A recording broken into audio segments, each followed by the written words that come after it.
রাসূলুল্লাহ সাল্লাল্লাহু আলাইহি ওয়াসাল্লাম হাদিসে বলেন, লা ইয়াদখুলুল জান্নাতা জাসাদুন গুযিয়া বিল হারাম। যেই শরীর, যেই দেহ হারাম মালের মাধ্যমে প্রতিপালিত হলো, সেই শরীর, সেই দেহ জান্নাতে প্রবেশ করবে না। অতএব মানুষের জীবনে সম্পদ অবিচ্ছেদ্য অংশ, যেহেতু এই সম্পদের বিষয়ে আমাকে সতর্ক থাকতে হবে সেটা যেন হালাল হয়।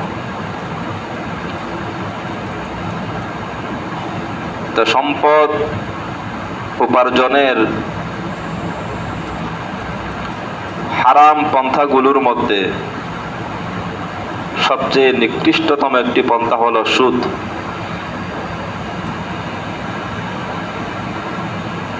সেই সুদ সম্পর্কেই আজকে আমি সামান্য কিছু কথা আপনাদের সামনে পেশ করার চেষ্টা করব। ওমা তাওফীকি ইল্লা বিল্লাহ। রাসূলুল্লাহ সাল্লাল্লাহু আলাইহি ওয়াসাল্লাম বলেন এক হাদিসে, ইজতানিবুস সাবআল মুবিকাত, তোমরা 7 ধ্বংসকারী কবিরা গুনাহ থেকে বেঁচে থাকো। কবিরা গুনাহ অসংখ্য, তার মধ্যে 7টা কবিরা গুনাহ এমন যে রাসূল সাল্লাল্লাহু আলাইহি ওয়াসাল্লাম বলেন এগুলো মারাত্মক ধ্বংসকারী। মানুষের ইহজীবন এবং পরকালীন জীবনের জন্য ভয়ঙ্করতম এই 7টা পাপ। তার মধ্যে একটা পাপ হলো সুদ। সুদটা কেমন ভয়াবহ, কেমন ভয়ঙ্করতম, এটার বিস্তারিত বিবরণ কোরআন এবং হাদিসে বয়ান করা হয়েছে। সুদ সম্পর্কে কোরআনে কারিমে প্রায় 10টা আয়াত আছে, আর হাদিস তো অসংখ্য। অন্য কোনো পাপ সম্পর্কে, অন্য কোনো গুনাহ সম্পর্কে আল্লাহ পাক এত বিস্তারিত, এত সংখ্যক আয়াত কোরআনে নাযিল করেননি যে পরিমাণ আয়াত সুদ সম্পর্কে আল্লাহ পাক নাযিল করেছেন। তো সুদ কেমন ভয়াবহ, রাসূল যে বলেছেন 7টা ভয়াবহ গুনাহ থেকে বেঁচে থাকো, তার মধ্যে একটা সুদ। তো সুদটা ভয়াবহ, এটা কেমন? রাসূলুল্লাহ সাল্লাল্লাহু আলাইহি ওয়াসাল্লামের এক হাদিসে এসেছে,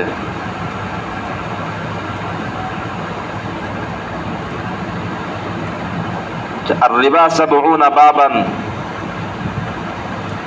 সুদের 70টা গুনাহ আছে, তার মধ্যে সর্বনিম্ন গুনাহ হলো আদনাহা কাল্লাযী ইয়াকাউ আলা উম্মি, কোন ব্যক্তি নিজের মায়ের সাথে জিনা করার মতো। মুহাদ্দিসিনে কেরামদের মধ্যে অনেকে এই হাদিস সম্পর্কে যদিও সনদের বিচারে বা আরো অন্যান্য বিচারে হাদিসটাকে খুব একটা গ্রহণযোগ্য বলেননি, কিন্তু অনেক উলামায়ে কেরামের মধ্যে এই হাদিসটা দলিলযোগ্য। তাহলে সুদের 1 নম্বর ভয়াবহতার প্রকাশ হইল সুদ খাওয়া মানে নিজের মায়ের সাথে জিনা করা। এখন 70টার মধ্যে যদি এটা সর্বনিম্ন হয়, বাকিগুলোর অবস্থা কি হবে সেখান থেকে অনুমান করা যায়।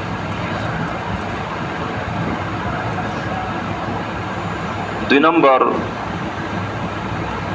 রাসূলুল্লাহ সাল্লাল্লাহু আলাইহি ওয়াসাল্লাম হাদিসে বলেন, লাআনাল্লাহু আকিলার রিবা ওয়া মুকিলাহু ওয়া শাহিদাইহি ওয়া কাতিবাহু। আল্লাহ পাক সুদ ভক্ষণকারীকেও লানত করেছেন, সুদ যে দেয় তাকেও লানত করেছেন, সুদের চুক্তির সাক্ষী যারা থাকে, যে 2 ব্যক্তি সাক্ষী থাকবে তাদের উপর আল্লাহর লানত, এবং সুদী লেনদেনের চুক্তি যে লেখক লিখবে তার উপর আল্লাহর লানত। একটা সুদের কাজ, সুদের কারবার সম্পাদিত হওয়ার জন্য এই চারটা পক্ষ লাগে। চারো পক্ষের জন্য আল্লাহ পাকের পক্ষ থেকে লানত। অতএব সুদ খাওয়া যেমন হারাম, সুদ দেওয়াটাও সমান হারাম, সুদের সাক্ষী হওয়াটাও সমান হারাম, সুদের চুক্তি লেখাও সমান হারাম।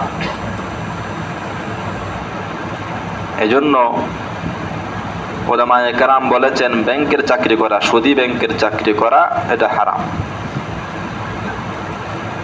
কারণ সুদী ব্যাংকের চাকরির মধ্যে আপনি সুদের কারবারগুলো আপনি লিখছেন, সেগুলো সংরক্ষণ করছেন, এজন্য ব্যাংকের চাকরি হারাম যদি সেটা সুদী ব্যাংক হয়। ব্যাংকের চাকরি হারাম হওয়ার বিভিন্ন কারণ আছে। তার মধ্যে একটা কারণ এইটা যেটা আমরা বললাম,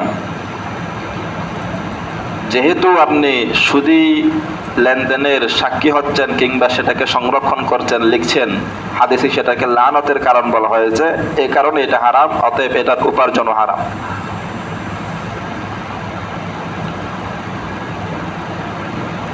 দুই নম্বর, সাধারণত ব্যাংকের যারা কর্মচারী তাদেরকে যে বেতনটা দেওয়া হয় সেটা ব্যাংকের যে সুদ আসে সেই সুদ থেকেই দেওয়া হয়। প্রথমত আপনার চাকরিটাই হারাম, অতএব সেই চাকরির বেতনটাও হারাম। আবার বেতন যেটা পাচ্ছেন সেটা আবার সুদ থেকে দেওয়া হচ্ছে, সেটা আলাদা একটা হারাম। আপনার কোনো হালাল চাকরি, সেই চাকরির বেতন যদি হারাম থেকে দেওয়া হয়, সেই হারাম বেতন আপনার জন্য নেওয়া জায়েজ হবে না। কথার কথা, কোনো পতিতা, কোনো বেশ্যা মহিলা, সেই বেশ্যাবৃত্তি করে উপার্জন করে, অতএব তার সমস্ত ইনকাম হারাম। এখন সে তার কাজের জন্য, তার ঘরের দারওয়ানি করার জন্য বা অন্য কোনো কাজের জন্য কোনো লোক নিয়োগ দিয়েছে।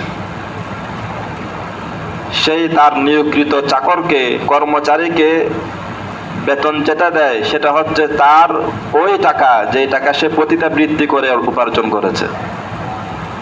তাহলে সেই কর্মচারীর জন্য এই বেতন নেওয়া বৈধ হবে না। অতএব ব্যাংকের যারা কর্মচারী, প্রথমত তাদের চাকরিটাই হারাম, এই কারণে তাদের বেতনটাও হারাম। দ্বিতীয়ত, যেহেতু তাদের বেতনটা দেওয়াই হচ্ছে সুদ থেকে, এজন্য এই কারণেও তাদের চাকরিটা হারাম। তিন নম্বর আরেকটা কারণ হলো, কোনো অন্যায় কাজের সহযোগিতা করা শরীয়তে নিষেধ, কোরআনে নিষেধ করা হয়েছে। ওয়াতাআওয়ানু আলাল বিররি ওয়াত তাকওয়া, তোমরা ভালো কাজ, নেকির কাজ এবং তাকওয়ার কাজে একে অপরকে সহযোগিতা করো।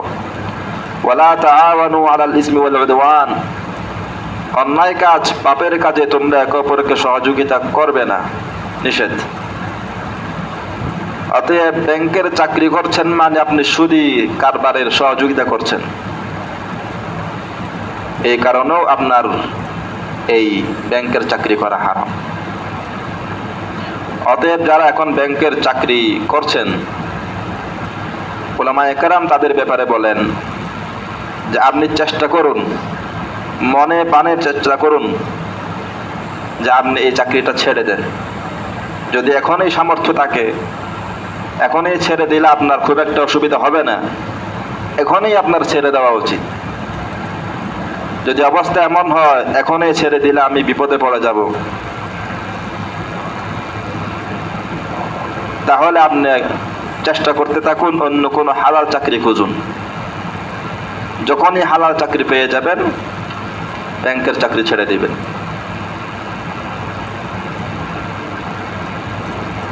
অনেকের মনে প্রশ্ন আসতে পারে, তো ব্যাংকের চাকরি যদি ছেড়ে দেয় সবাই, তো ব্যাংক চলবে কিভাবে? তো চলার কি দরকার? সমস্ত কর্মচারী যদি ব্যাংকের চাকরি ছেড়ে দেয়, তখন ব্যাংকের মালিক যারা, রাষ্ট্রের যারা কর্ণধার, তারা বাধ্য হবে সেটাকে হালাল উপায়ে পরিচালিত করার জন্য। আমরা যেহেতু পরিত্যাগ করছি না, তারাও সুযোগ পাচ্ছে। অতএব ব্যাংকের সমস্ত কর্মচারী যদি ব্যাংকে বয়কট করে দেয়, ব্যাংক তো চলবে না। তো কেন চলছে না? যেহেতু কর্মচারীরা হারাম উপায়ে চাকরি করতে রাজি নয়, তখন দেশ এবং দেশের জাতি এবং যারা ব্যাংকের মালিক, তারা বাধ্য হবে সেটাকে হালাল উপায়ে পরিচালিত করার জন্য। অতএব এই যুক্তি চলবে না যে আমরা যদি ব্যাংক ছেড়ে দিই তো ব্যাংক চলবে কি হবে। তো চলার কি দরকার? ব্যাংক যখন ছিল না তখন কি দুনিয়া চলেনি? তো বলছিলাম সুদের ভয়াবহতা। সুদ খাওয়া, দেওয়া, সাক্ষী থাকা এবং লেখা সমস্ত কাজ লানতের কারণ।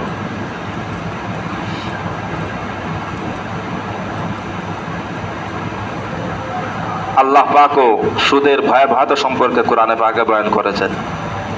আল্লাহ বলেন, الذين يأكلون الربا لا يقومون إلا كما يقوم الذي يتخبطه الشيطان من المس।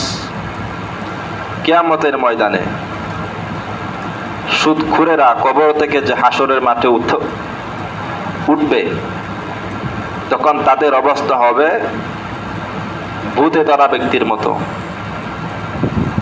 কোন মানুষকে ভূতে ধরলে, জিনে ধরলে যখন মাতাল মাতাল অবস্থা সৃষ্টি হয়, সুদখোরের অবস্থাও সেরকম হবে। কারণটা কি? আল্লাহ কারণও বয়ান করেছেন। যালিকা বিআন্নাহুম ক্বালু ইন্নামাল বাইউ মিসলুর রিবা। কারণ এই সমস্ত সুদখোরেরা সুদী লেনদেন বৈধ হওয়ার পক্ষে যুক্তি উপস্থাপন করেছে। বলেছে ইন্নামাল বাইউ মিসলুর রিবা, বেচা কিনা আর সুদ তো একই জিনিস। কোন পণ্য বিক্রি করলাম, লাভ করলাম, মুনাফা অর্জন করলাম, এটা যদি হালাল হয়, কাউকে টাকা ধার দিলাম, পরে অতিরিক্ত কিছু নিলাম, মুনাফা করলাম, এটা কেন হারাম হবে? দুইটা তো একই জিনিস। ইন্নামাল বাইউ মিসলুর রিবা। আল্লাহ পাক সেটার উত্তর দিয়েছেন, ওয়া হাল্লাল্লাহুল বাই'a ওয়া হাররামার রিবা। ব্যবসার মুনাফা হালাল হইলে সুদের মুনাফা হারাম হবে কেন?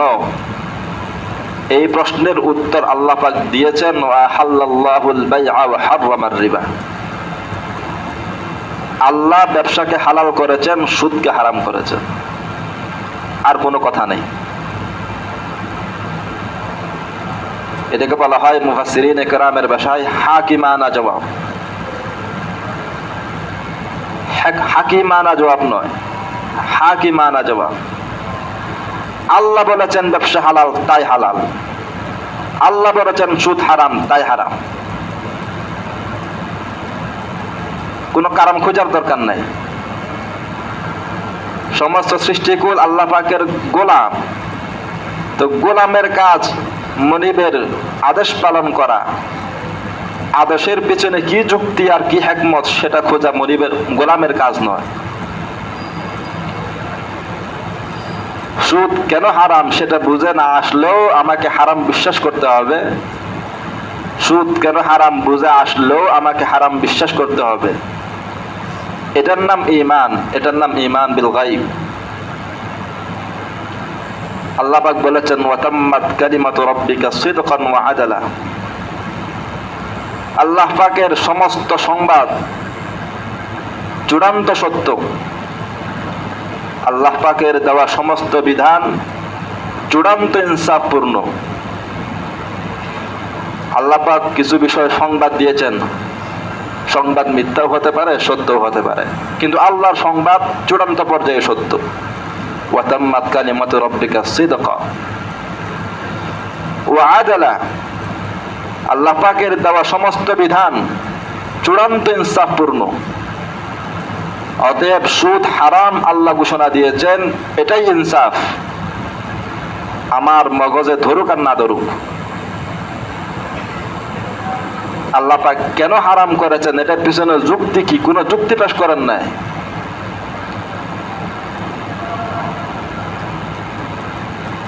আল্লাহ বলেছেন সুদ হারাম, এজন্যই হারাম।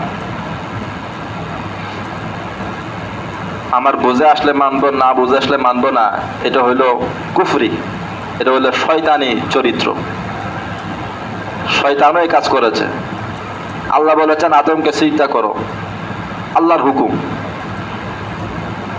শয়তান বলে আমি তো শ্রেষ্ঠ, আদম তো আমার চেয়ে নিকৃষ্ট, আমি শ্রেষ্ঠ হয়ে আগুনের তৈরি হয়ে মাটির তৈরি নিকৃষ্ট আদমকে কেন সিজদা করব? এই যুক্তির কারণে জাহান্নামী তার পরিণত হইল।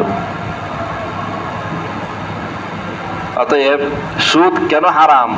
সুদই তো দেখতে ব্যবসার মতোই দেখা যায়, ব্যবসাতেও আমি লাভ করলাম, সুদেও লাভ করলাম, দুইটা তো সমান সমান মনে হইল। অতএব সুদও হালাল হবে, এই যুক্তি দেওয়ার অধিকার মানুষের নেই। গোলামের পক্ষে এই যুক্তি সাজে না। উদাহরণস্বরূপ, ভাই এবং বোন এক অপরের সাথে বিবাহ বন্ধন আবদ্ধ হওয়া নাজায়েজ। আগেকার শরীয়তে আদম আলাইহিস সালামের যুগে তখন ভাই বোনের বিবাহ জায়েজ ছিল। এখন কেউ যদি বলে আদমের যুগে যদি ভাই বোনের বিবাহ জায়েজ হয়, এখন এসে নাজায়েজ হবে কেন? কোনো কেন নেই। আল্লাহ বলেছেন তখন জায়েজ, আল্লাহ বলেছেন এখন না জায়েজ, অতএব আমাকে এটাই মানতে হবে। এজন্য সুদ হারাম, যেহেতু আল্লাহ বলেছেন হারাম। ওয়া হাল্লাল্লাহুল বাই'a ওয়া হাররামার রিবা। অতএব ফামান জাআহু মাউইযাতুম মির রাব্বিহি ফান্তাহা ফালাহু মা সালাফ ওয়া আমরুহু ইলাল্লাহ। যে ব্যক্তি সুদ হারাম এই কথা জানার পর ওয়ামান আদা, সেই সুদী কারবারে আবার লিপ্ত হবে এবং সুদের পক্ষে যুক্তি দেওয়ার চেষ্টা করবে, আউলাইকা আসহাবুন নার, তারা জাহান্নামী, হুম ফিহা খালিদুন, এবং তারা চিরস্থায়ী জাহান্নামী। চিরস্থায়ী জাহান্নামী হওয়ার কারণ হলো কোনো ব্যক্তি সুদকে বৈধ করার জন্য, বৈধ সাব্যস্ত করার জন্য যুক্তি প্রমাণ দেওয়ার মতলব হইল সে আল্লাহ বিধানের বিরুদ্ধে যুক্তি দিচ্ছে। আল্লাহ বিধানের বিরুদ্ধে যুক্তি দেওয়ার মানে আল্লাহকে অস্বীকার করা, এটা কুফরি কাজ। এই কারণে তাদের শাস্তির কথা বলা হয়েছে, তারা চিরস্থায়ী জাহান্নামী। কিন্তু কোনো সুদখোর যদি বিশ্বাস করে আসলে সুদ হারাম, আমাকে সুদ পরিহার করতে হবে, কিন্তু সে সুদ পরিহার করতে পারছে না বা করছে না, বিশ্বাস করে সুদ হারাম, তার জন্য এই শাস্তি নয় যে সে চিরস্থায়ী জাহান্নামী। সেও জাহান্নামে যাবে, তবে চিরস্থায়ী নয়। সুদের ভয়াবহতা আরো কেমন আল্লাহ বলেন, ইয়া আইয়ুহাল্লাযীনা আমানুত্তাকুল্লাহ, হে ঈমানদাররা আল্লাহকে ভয় করো, ওয়াযারু মা বাকিয়া মিনার রিবা ইন কুনতুম মুমিনিন, যদি তোমরা প্রকৃত মুমিন হয়ে থাকো তাহলে তোমাদের বাকি সুদের লেনদেনগুলো পরিহার করো। কোন মুসলমান এই মুহূর্তে কথার কথা সুদী লেনদেনে লিপ্ত, আল্লাহ তাদেরকে বলছেন ওয়াদারু মা বাকিয়া মিনার রিবা, সুদী লেনদেন এই মুহূর্তে ছেড়ে দাও। ইন কুনতুম মুমিনিন, যদি তোমরা মুমিন হয়ে থাকো। ফাইন লাম তাফআলু, আর যদি সুদী লেনদেন না ছাড়ো, ফাযানু বিহারবিন মিনাল্লাহি ওয়া রাসূলিহি, তাহলে আল্লাহ এবং আল্লাহর রাসূলের পক্ষ থেকে যুদ্ধের ঘোষণা শুনে নাও। সুদখোরের বিরুদ্ধে আল্লাহ এবং তার রাসূল যুদ্ধে লিপ্ত, সেও যুদ্ধ করছে আল্লাহর সাথে। এখন জিতবে কে? আল্লাহই তো জিতবেন। কিভাবে জিতবেন? আল্লাহ পাক সেটার উত্তর দিয়েছেন, ইয়ামহাকুল্লাহুর রিবা ওয়া ইউরবিস সাদাকাত, আল্লাহ পাক সুদকে নিশ্চিহ্ন করে দিবেন। এজন্য কোন সুদখোর সে জীবনে সফল হয়ে গেছে, জীবনে শান্তি পেয়ে গেছে, এরকম কোনো নজির নেই। তার হয়তো শান্তির উপকরণ অনেকগুলোই আছে, বিশাল বাড়ি আছে, বিশাল ফ্যাক্টরি আছে, বিশাল সম্পদ তার আছে, এগুলো সুখের উপকরণ, শান্তির উপকরণ, শান্তি নয়। শান্তি এক জিনিস, শান্তির উপকরণ ভিন্ন জিনিস। অতএব সুদখোর হয়তো সে শান্তির উপকরণের মালিক, কিন্তু শান্তির মালিক নয়। এটার নাম ইয়ামহাকুল্লাহুর রিবা, আল্লাহ পাক সুদকে নিশ্চিহ্ন করে দেন। এজন্য মুহতারাম হাজিরিন, আমরা যদি আসলেই প্রকৃত মুসলমান হয়ে থাকি, আমাদেরকে সুদী লেনদেন পরিহার করতে হবে।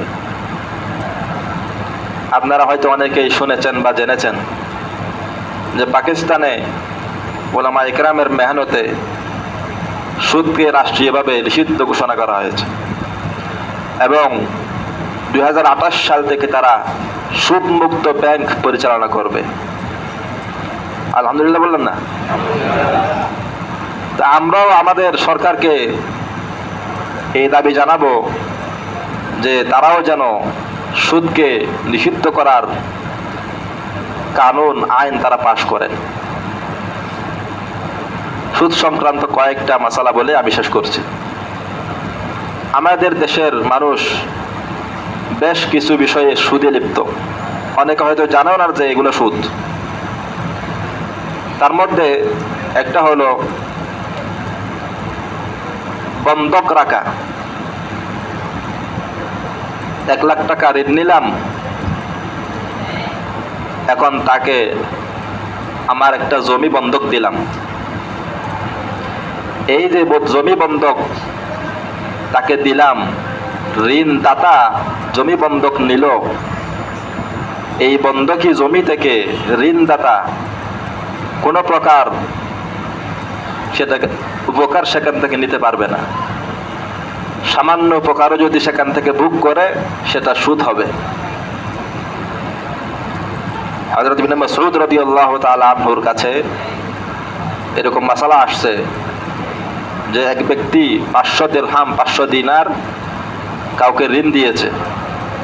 পরে ওই ব্যক্তি একটি ঘোড়া তার কাছে বন্ধক রেখেছে, এই শর্তে যে সে সেখান থেকে উপকৃত হবে, ঘোড়ায় চড়বে। ইবনে মাসউদ বলেন, মা আসাবা মিন যহরিহি ফাহুয়া রিবা, ঘোড়ার পিঠে যে সে চড়েছে এটাই সুদ। অতএব বন্ধকি জমি থেকে বন্ধক গ্রহীতা তথা ঋণদাতা কোনো প্রকার উপকার নিতে পারবে না। কিন্তু আমাদের দেশে এটা মানুষ জানেই না। ঋণ দেয় আর জমি বন্ধক নেয়, যতক্ষণ পর্যন্ত ঋণ পরিশোধ করা হয় না ততদিন পর্যন্ত সেই জমি ভোগ করতে থাকে। এটা সুদের অন্তর্ভুক্ত। এখানে একটা ভুল বোঝার সম্ভাবনা আছে।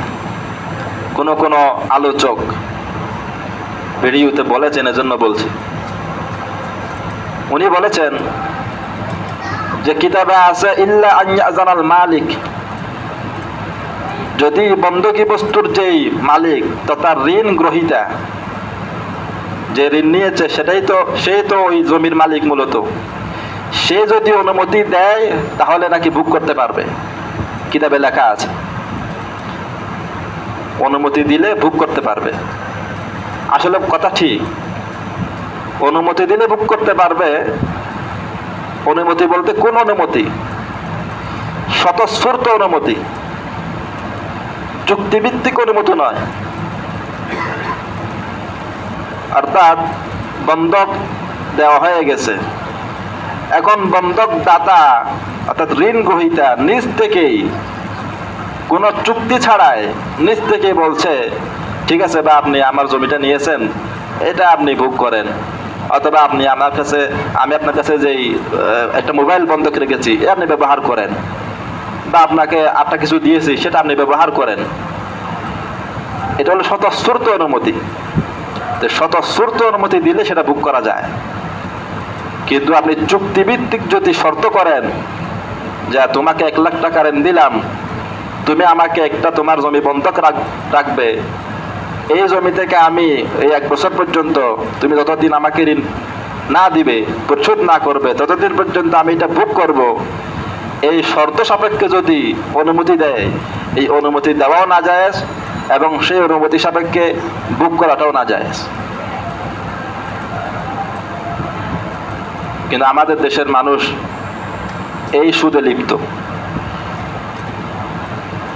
আরেকটা মাসালা এটার সাথে সংশ্লিষ্ট, মানি সিকিউরিটি।